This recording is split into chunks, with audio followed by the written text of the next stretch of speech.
Hello, hello. To my subscribers, I'm back. All will be revealed very shortly. It'll make total sense very shortly as to why the long absence. So, the last time we chatted, I think I'd just gotten the van not that long ago. If we're new to each other, my name's Liz. I have a tiny caravan that I purchased, and my goal is to drive around Australia solo with my tiny caravan, my 18-year-old Subaru Forester, and my two little dogs. Right on cue. So let's catch up. So much to share with you, so much to share. Okay, where do I even start? So, yeah, I think the last time we chatted, I'd bought the caravan. I don't think I'd been living in it full time at that point. I was just sort of trialing it. And then I moved into a caravan park and I was there for 2 months. And the plan was to live in that caravan park. Every time, literally, like almost every video that I've ever filmed on this channel, he comes, he has to come and be a part of the conversation. This is Snoopy, by the way. um, Snoopy, any thoughts to get us started? No, he's okay for now. I was going to be living in that caravan park in my hometown for 2 months before setting off on the road. Now, it's just one of those things where with caravan life, with van life, it's one of those things where caravan life itself, particularly going through a huge transition, going from living in a house my entire life to now living in a pretty small space. My caravan's 10 foot long, so it's only a little tiny little one.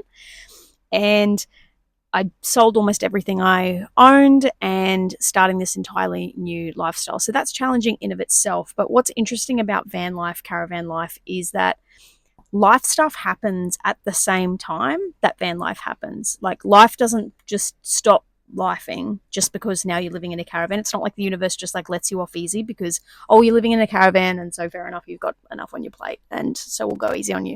It doesn't really work that way. And so that's basically what's been happening, is that life pretty hard, and it was a lot. Anyway, so the purpose of this video is basically just to catch you all up, for those of you who've been following along on the journey so far, and for those of you who are new, it's just to sort of share my own experience of what it's been like starting up with this lifestyle as someone who has absolutely no experience of doing this, particularly someone who's doing this solo and with my two little dogs. And in hopes that this might encourage you in taking on your own dreams and challenges in your own life, or in solidarity for those who have taken the plunge and doing something similar that's a big life change that feels really challenging.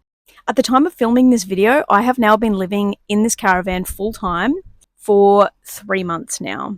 So in this video, I'm going to let you know what's been going on for the last few months, what it's been like living in my caravan so far, and what am I up to now? What ended up happening? Okay, so let's take you back to when I first moved into the caravan.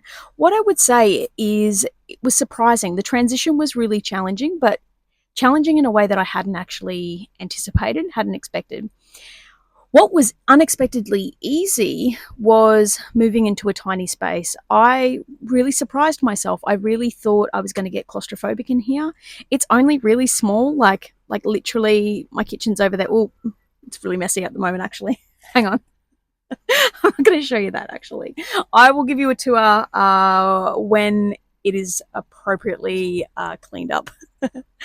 It's small anyway. Like I can almost reach my kitchen countertop over there, and bed's just here, no sheets on it at the moment because it's washing day. But yeah, so yeah, I was really surprised that I moved into the van and didn't miss living in a house at all. I really thought that was going to be a hard transition and feel uncomfortable, and I was going to have to work through that discomfort, and it was going to be all that didn't really happen. I really, and 3 months down the track, I still love living in this van. I love living in this van.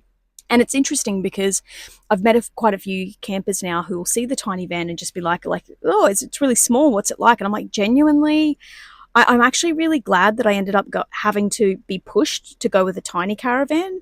And I had to because of my Subaru Forester that's towing this whole situation. She can only tow a certain amount of kilos, so she can only tow up to 1,400 kilograms. It pushed me to look at tiny options. So this caravan is like 1,200 kilos fully loaded. I've had it weighed and everything. And I'm just surprised. I don't actually need anything bigger. What was harder than I thought, though, was trying to manage van life and office life at the same time. So the plan, maybe I mentioned this in the last video, but you might be new here anyway. So the plan was move into the caravan. So my lease on my rental had finished in September. And I thought, well, my leave from work doesn't kick in until November. So that'll give me 2 months to live in the van while I'm still in my hometown. And I can work through the bugs and work through what do I really need, what do I not need. It was going to be a good trial period. And certainly the trial period was very helpful. A few things went wrong, which I'll talk to you about in the van, and it was really good to have the dealership because I bought this van new. A couple of things did go wrong, and it was very handy to have them close by so that they could come and check things out and get things sorted quite quickly, which is what I ended up needing to have done. Having the trial period was good, but it's just working full time at a very busy office job that is a half an hour commute away from where the van park was. So it's an hour commute every day that I was doing, which is actually not that bad compared to what other people are doing for their daily commutes anyway, right? But I wasn't used to having that much of a commute. So it was just the commute, transitioning to living in the caravan. The dogs are transitioning, living in the caravan too. Like, this is stressful for them as well. Like, they have no idea what the hell was going on.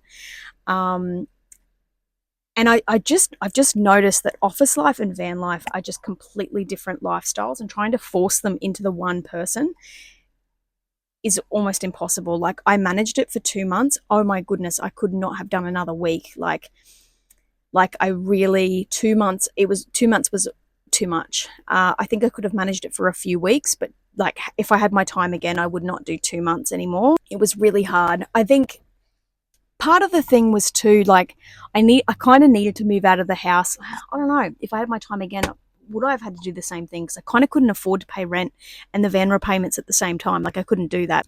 So yeah, I'm not sure if anything could have changed. But what I will say about office life and van life is, office life is go, go, go.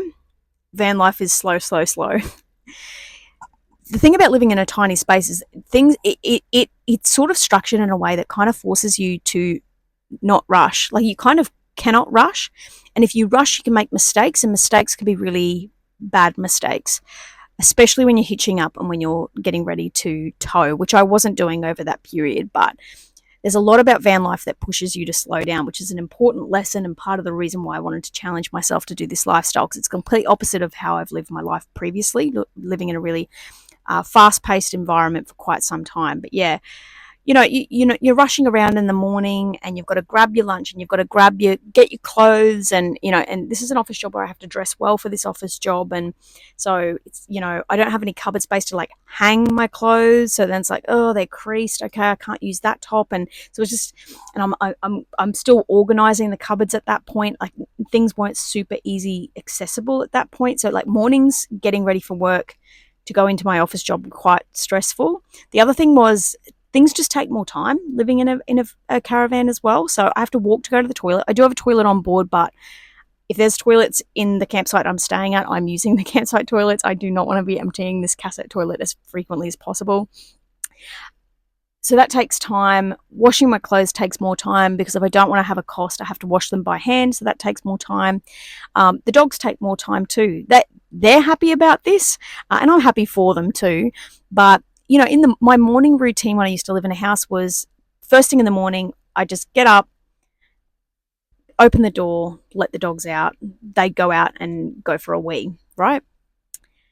I can't do that anymore at a campsite. They have to be leashed and they have to be walked. And of course, they're not going to go for a wee straight away. They're going to want to go for a walk and go for a sniff, because that's what they would do at home as well. I'd open the back door, we had a decent sized backyard, and they'd be out there for, a good 30 minutes, 45 minutes, sniffing, walking around, enjoying themselves outside while I was getting ready for work. So it was kind of like they could do their thing and I could do my thing. But you can't do that anymore living in a van. And so that was adding to the stress that I was having in my morning routines. So I needed to allow for an extra 45 minutes for the dogs every morning, which I hadn't really thought about. On top of that, if you've got weather to consider as well, that can make things challenging too. And we did have a few wet days over that period, and it was very hot. I live in Queensland. Queensland is a pretty uncomfortable place to be camping during the summer months. So it wasn't even summer at that point, but it felt like summer. And then there was the commute. And so it was just those things were sort of adding up. And then a few things went wrong with the van. So not big things, not catastrophic things, but enough to cause a bit of a disruption. So my air conditioner played up for a bit. The interesting thing is it's not been fixed, but at the same time it's not played up again since the bloke came out and checked it. But because something could have been wrong and there could have been a leak, I was advised to not turn the air conditioning on until he could get out, and it took a week for him to get out. So for a week over the time that I was living there, so it's hot, it's busy, and I couldn't use my air conditioner during October, which is a pretty hot month in Queensland. So that was a little bit stressful. Then my microwave didn't work. The dealer was excellent. He within days he sorted out the aircon repair dude like straight away. He sorted the microwave out straight away. So like I was very fortunate to be working with really, really awesome people. Like he's really, really great. But it was still a little bit stressful trying to manage like getting people out while I'm still with work and, sorting out the dogs and all of this. So there was just like a bit going on. Work was really, really hectic. And especially, and you would all probably know this, but before you go on extended leave, like there's always just so much work to be done before you leave. You've got to tie up loose ends. You've got to wrap things up. Here's our other buddy. Just as I was filming that, my stand like literally just snapped in half. So now you are being balanced on my shampoo bottles. Anyway, let's keep going with the story. So anyway, we're wrapping things up with work. And in amongst all of that happening, then Mojo, this little guy, and he's fine now, by the way. This is not a tragic dog story. Had a happy ending. But yeah, he got very sick. The sickest he's ever been.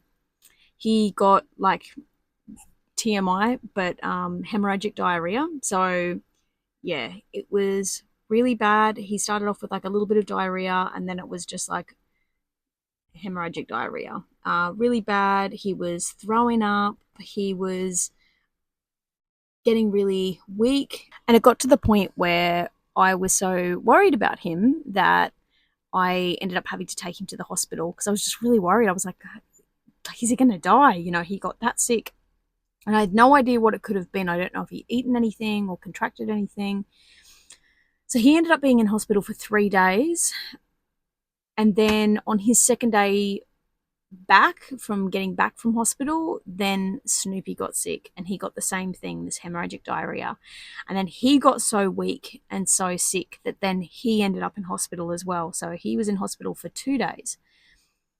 We've run a bunch of tests. The vets did what they could to try to figure out what it was. And it's just one of those things that they don't know what it was. I did like tests and stuff. They couldn't find any like pathogens that had made them sick. They just wonder if it was just the combination of like the big change moving into the van, like a bit of a stress colitis kind of situation. Though in the week before, they'd had a vaccination. That's really common for dogs to get a vaccination to protect them from a type of disease that they might be exposed to in New South Wales. And so it was just the combination of those things. It was just a bit too much stress on their little bodies and caused this to happen. We don't know. Now, I'm not saying I'm against vaccines by any means at all. In fact, vaccines have saved my dogs' lives. I have no doubt about that. But it was just, that combination of things. So if I could recommend anything, and again, we don't even know if that's what it was. We don't know if that's what caused it. But yeah, if I could recommend anything, is if I could go back in time, I probably I would have looked into the vaccinations earlier and gotten the vaccinations done when we were still living in a house and before I started moving everything out. Because it was just too much happening at once for them, potentially. But yeah, we'll never know. We'll never know for sure what it was.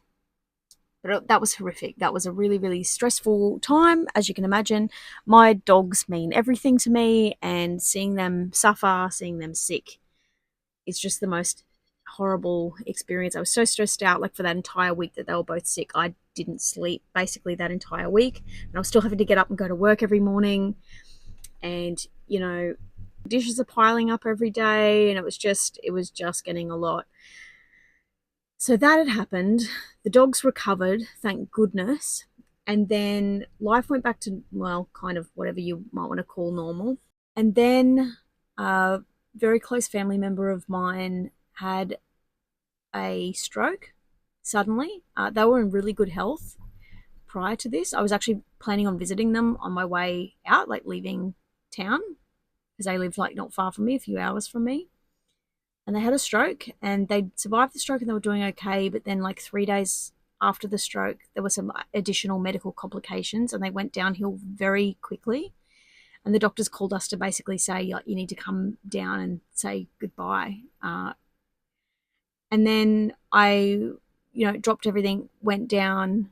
I had a lovely friend who offered to watch the dogs for me while I was away, because there was no dog friendly places where I was going. So I went down for a few days, spent some time with them, and then 3 days later they died. And so the whole thing was just such a huge shock. And this was just like a week and a half when I was due to leave. So like just everything was happening, and then this person, that they were older but in good health. They were doing really well. I'd seen them just like about 2 months prior, and they were doing well. And it was just really unexpected. They didn't suffer, so that's something to be grateful for. But just, yeah, losing someone that you're close to, who have been a big support in your life, it's yeah, it was a lot. And not to say that I'm the main person to be concerned about. Like, obviously, they're the ones that have experienced the loss the most. They lost their life. That's the biggest loss, isn't it? But yeah, being on the receiving end of that was also really hard, and a hard time for my family. So that had all happened, and so I'm going through grief. I'm going through a lot of stress with work. I think I had some like leftover stress from the dogs as well. Like, I'd barely recovered from that happening. It would have not have even been a week when my family member had the stroke. So yeah, it was like just a few days later, and then that happens as well. And so it was just one thing after another, and it was getting to the point where I was like, I don't know if I can. I don't know if I can manage this. Like, I could feel it in my body that I was starting to not cope. Like, I'm a pretty resilient person, but I think it's important to like not make an identity about that, and not like, you know force yourself to do things when your body's trying to communicate that it's not doing very well. And yeah, she wasn't doing well. I like just wasn't eating properly anymore. I wasn't drinking any water. I wasn't sleeping. And I was like, these are not good conditions to start towing a caravan for the first time, right?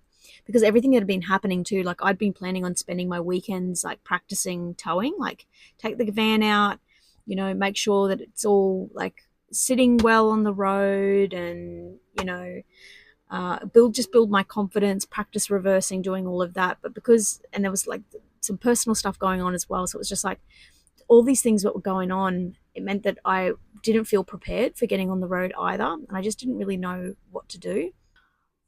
And I almost forgot, another thing happened. I unexpectedly needed to get a pretty significant dental procedure as well. So I literally had a dental procedure within days of leaving town. Yeah, so yeah, so there was a lot. There was a lot. So you can see why I wasn't filming over that time. So, right, all these things have happened. Now I need to make a decision. Do I leave town, or do I stay put a little longer? So I think my first day of leave was on a Saturday. I think it was the 9th of November. Yeah, 9th of November was when I leave town. So at that point, I've been living in the caravan, in the same caravan park for 2 months. And yeah, was due to hit the road at that point because that's when my annual leave was kicking in with work. So I was like, okay, what do I do? And I made the decision to leave. I made the decision, no, I'm going to leave on the day that I'd always planned. Even though I was tired and I really had to weigh it up of like safety, still, safety is really important. But I did wonder and hope that my mental health might improve if I get on the road, change of scenery. I'd done everything I could do with my family. I'd said goodbyes. Like we'd done what we could do with the loss of my family member. They'd given me their blessings to move on, to carry on. Still, I was feeling a bit burnt out with work, which is what happens, and just the big hurry of it all, getting ready to leave. And it was hot. The caravan park was really busy. And I thought, yeah, I wondered if the change of scenery might help improve my mood, improve my mental health, give me something else to focus on. So that's what I ended up doing. I ended up hitting the road that day. And so enter one of the most scary, difficult days on the road I've ever had in my life. So fatigue wasn't an issue because the adrenaline was coursing through my veins and there was just no way that I could be fatigued at all. I'd made the decision to just drive a few hours. There was like a little town that was only a few hours away from where I was starting, and I thought I'll just drive the few hours to get to there. I'm being really cryptic with the details about where I was because just, stranger danger, just don't let people know where you live. And I'm so glad I made the decision to only go a few hours because on the highways in Queensland are a bit notorious, and I have to kind of agree, particularly towing a caravan. It's single lane almost the entire way. There's very few opportunities to overtake. Not that I was overtaking anybody, but I was very anxious about holding up other people and them not being able to overtake me because I was not driving 100 kilometers an hour. I was not. I was below that because that's what felt safe to do. And often caravan is like when I did my defensive driving course, they recommended not to drive 100 kilometers an hour anyway. So we're generally advised to not do that. But I didn't want to be, a most annoying person in the world and be slowing everybody down, particularly truck drivers where that's their profession to be on the road, and delays could actually cause problems for them in their jobs. So I don't want any, like, I'm doing this at my leisure. I don't want my life decisions to be impacting other people and slowing people down and causing people to overtake in unsafe places. So I hadn't really figured that out. The van was also not feeling very steady on the road because, as I mentioned, I did not have enough time to practice a bit. And I was figuring this all out for the first time on the road. Again, would I recommend that? No, but that's the situation I found myself in. And you don't know until you know, right? And yeah, it just wasn't feeling stable. It wasn't feeling flat on the road. It wasn't like super unsafe, but it just wasn't feeling good. And I just wasn't feeling confident with it. And yeah, I think just this massive learning curve was like, that also rattles you a little bit. So I got to the first stop and I was pretty rattled. I was so exhausted. I'd just been white knuckling on the highway the whole time. I just didn't know what to do. And I was like, I made a promise to myself then and there, and I said, like, if every day on the road, if every travel day feels like this and does this to my nervous system, how I'm feeling, how fried I feel, how upset I feel, if every travel day feels like this, no, I'm not doing it anymore. I had to set a boundary with myself, like, this isn't okay, it's not safe, this does not facilitate my well-being. The stress I'm experiencing can't be good for the dogs. Like, they feel that stressful energy from me. That can't. They've just recently been unwell a few weeks ago. Like, I don't want to ruin our lives. So I was like, oh my god. And then of course I was really upset about that too because I was catastrophizing, and it's just like, oh no, like this big dream I have of driving around Australia, like this dream, like day one, this dream is like evaporating away from me in front of my eyes. Like that's how it felt. A bit dramatic, but like that's how it felt at the time. Being sleep deprived and anxious obviously makes things worse. But yeah, that's how I was feeling. And I share that not to be a big drama queen or anything, but just to sort of normalize that sometimes it's just not picture perfect. That first day on the road was just like, yes, I'm doing it. I'm living the dream. And oh my God, and it's so amazing. Like, it's okay if that's not what happens, because that's not what happened for me. But it doesn't mean that it's the end. Just because it was really hard doesn't mean that it's the end. It doesn't mean that it was a mistake. And so that's why I'm sharing this. Right, so I'm spending my first night in a caravan park at this little town. It was a really nice caravan park too, which really helped. It was really quiet because it was like off-peak season, and they were really lovely there. And I had a big spot all to myself. The dogs and I were like, it was like, yeah, it's kind of the best that you can ask for in a caravan park, where it's like you've got all the facilities, but you're like far away from everybody still, and like lots of like big green grassy sites all around us to have to ourselves. It was really nice. That night, so I planned to just stay one night and then keep moving on because I had a bit of a deadline to get to, which I will tell you what that deadline is soon. And so I was like, no, I'll get on the road again tomorrow. Well, I was up till 3 a.m. that night, so anxious. Like, I was so dreading getting on the road again the next day. Like, pretty close to a panic attack. I didn't have one, but I was pretty close to having one. I felt so unwell. And then, fortunately, with the work that I've been doing on myself, with therapy and just working on myself, and just like, it's like the parent steps in for the child and goes, okay, this is an out of control situation. All right, stop. We need to sort this out. First of all, you've had no sleep. You're not getting on the road tomorrow. So that was the first thing I said to myself. This is this hard talk I was having with myself at 3 o'clock in the morning. It's like, all right, we're not getting on the road today. It's already today. It's already the next day. We're not driving today. Right. So that's the first thing.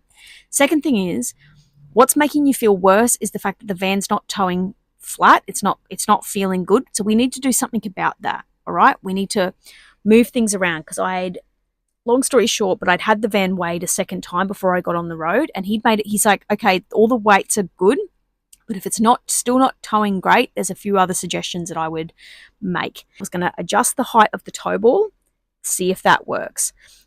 Does that make it feel like it's towing more steady? If that doesn't work, then put more weight in the front compartment of the caravan. So more weight on the front of the van, maybe that will help it feel more steady. And then after that, and he did all the weights and all the percentages, and I still had enough capacity where I could add more tow ball weight onto my caravan talk anyway. There's plenty of experts that can explain this a lot more. I mean, if you want to know more, I'm happy to share whatever I know, but I'm not an expert. But anyway, this is what I was told. The other thing I could do was get an upgrade on my suspension on my car and see if that would improve things.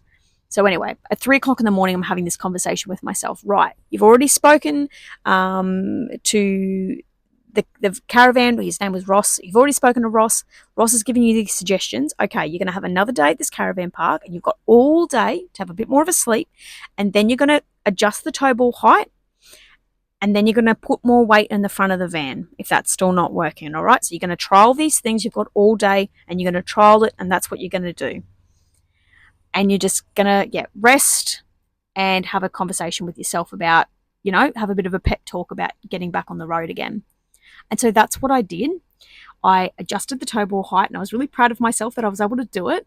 And then I did end up adding more weight to the front of the van as well. So I got just a 20-litre water container, added water to that, added that to the front. And then I had another chat with myself about how I was going to tackle the road. And what I basically did was I was putting so much pressure on myself about going quickly on the road and trying to drive faster than I was comfortable to do, to try to not slow people down. The reality is, even if you're going 100 kilometers an hour, there's going to be someone who wants to go 102. So you're still not going to be going fast enough. And I was like, okay, it's nonsensical to feel the pressure to drive. Not that I wasn't speeding or anything, but it makes no sense to put pressure on myself to want to drive faster when it's just going to make everybody unsafe. So all you're going to do is, if a semi-trailer's behind you, trucks behind you, or you've got a few people behind you with, like, you've sort of piled up traffic a bit, and there's no opportunity for anybody to overtake you for quite some time, you just pull over into a truck stop. Like, don't pull over anywhere unsafe. Like, it's like an actual place that I can pull over into. You just pull over and let them pass. And you get there when you get there. Yes, it'll affect your fuel economy. Yes, it'll take you longer to get to where you're going, but it'll take the pressure off and you won't be annoying people. And that's the solution. And so the very next day, I put all of those strategies into place and it made a difference. I still was a bit white knuckled, but I was not on the on the brink of a mental breakdown. So we take our wins where we can get them, right? So I wasn't having a meltdown. It still wasn't super comfy, and the van was feeling better. It still wasn't feeling amazing, but it did feel better. Adjusting the tow ball height and adding more weight to the front did help, definitely. And the strategy of pulling over, oh my God, game changer. Like, absolutely keep doing that is what I'm going to do for myself. Because I had people, other van lifers, other caravanners that sort of say, you know, I have every right to be on the road as everybody else. And that's true, but it's just, if I can reduce the risk of people overtaking unsafely and honestly just taking the pressure off myself, it just made a huge difference. So yeah, I pulled over, like I did another 2 hours on the road, maybe 3 hours on the road that next day, and pulled over at least like 4 or 5 times. Because again, Queensland highways, especially in areas where I was, where there's no double lanes, there's very few overtaking lanes where I was, just pulling over. Truckies were really appreciative. They were actually like flicking their lights to say thank you, like their left and right indicators to say thank you. I got a supportive little beep from a ute driver when I pulled over to let him and a few others behind him pass. So like people were really supportive and thankful that I was doing that. So like that was really nice. Like that was really uplifting. So like shout out to those people that were being supportive of me. You have no idea how scared I was, and you being nice to me was like really a good boost. So already I was like, okay, that's the strategy. That's what we do. You just pull over and it's fine. And it has been fine. And I've used that strategy ever since and it's been great. So got to the next stop, and at that next stop I was like, okay, the next stop after today, there are a few like suspension places there. I will stop there and get the suspension at least looked at to see what my options are. So I got to the next place, got the suspension. Luckily, I was able to get in pretty quickly. Like rural towns, you just don't know sometimes. But I was able to get in there, and they were really, really helpful, gave some good advice, and they did indeed recommend that I upgrade my suspension. He said, he was honest about it, and he said, like, you don't technically need it, but the end of my car was dipping down. Like I could even see that myself. Like the end of the car was sagging a little bit. And he's like, I think it will definitely improve the driving experience, and it will make you a bit safer. It will decrease sway of the van, and it'll take pressure off the car as well. So I went ahead and did that. It was another $1,200 that I was not expecting to spend, but I did it just in hopes that it would improve my experience. So I was there for a couple of days at this rural town, because with rural towns, like they don't have the parts, so they had to order the parts, and I had to wait for the parts to come into town. So I was kind of stuck in this place that I wasn't expecting to be in for a couple of days.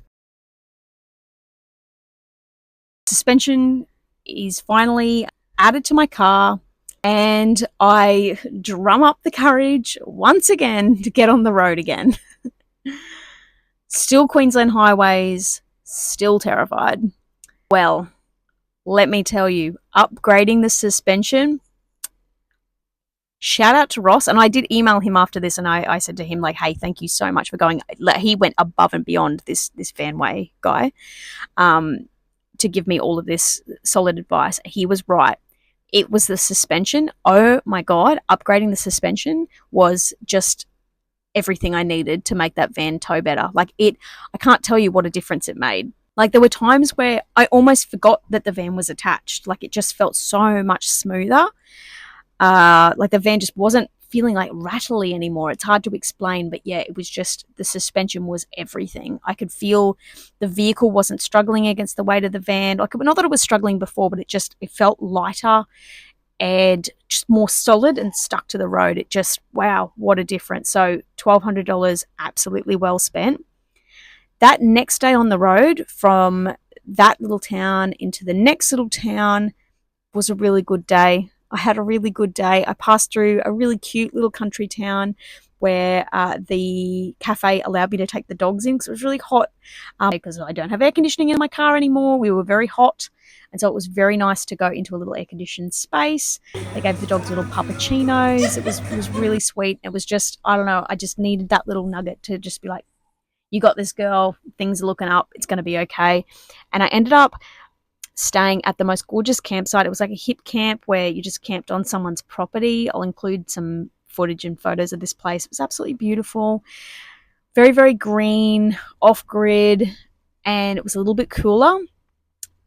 And I was like, okay, all right, this is what I've been looking for. Because up until this point, I'd only been in caravan parks just because that's what was available at the time at these stops that I was at. And being in this place surrounded by nature, no neighbors, like, I was like, okay, all right, this is feeling a little better. This is going well. The biggest moment, and it was a moment that I missed until then I realized and then it was a big moment, crossing the New South Wales border. I was driving along, I'd just gotten off the freeway, and I was like, I feel like I was supposed to have crossed the border by now. And then I went past a town that I knew for sure was a New South Wales town. I'm like, oh my God, I actually crossed the border. Because the border was such a big milestone for me, because I said to myself back those dark days that I had on the first few days on the road, as I said to myself, if I can make it to New South Wales, I'll have made it. Like, then I know for sure that I can do this. Like, if I can cross that border, that's a sign that I can keep going. So it was just such a momentous thing to cross the border. And I missed it. And then I just had to laugh to myself. I was just like, oh God. And I was so pumped. I was so pumped. I did a very quiet little scream to myself because I didn't want to wake the sleeping dogs. The dogs were passed out asleep in the back of the car, which was great. Like, they're starting to get used to driving and stuff. So like that was all starting to calm down and go well. And yeah, crossing the border was fantastic. I stayed in a few places in New South Wales. I visited a few lovely little towns in New South Wales. I could only spend 2 days at a time with each of them, so I had to keep pushing on for my deadline. And that deadline was getting on the Spirit of Tasmania. So I was due to get on the Spirit of Tasmania on the 1st of December. So yeah, we're hustling. If we are leaving 9th of November in Queensland, and not near the border of Queensland either, we had to hustle. We had to hustle to get down to Geelong to get on the Spirit of Tasmania. And very long story short, we have made it. I am here. So at the time of recording this video, and I won't be in this location anymore by the time I upload the video, because again, stranger danger, don't tell people where you are while you're still there. Yeah, I am now in Devonport in Tasmania. I can't tell you how proud of myself I am.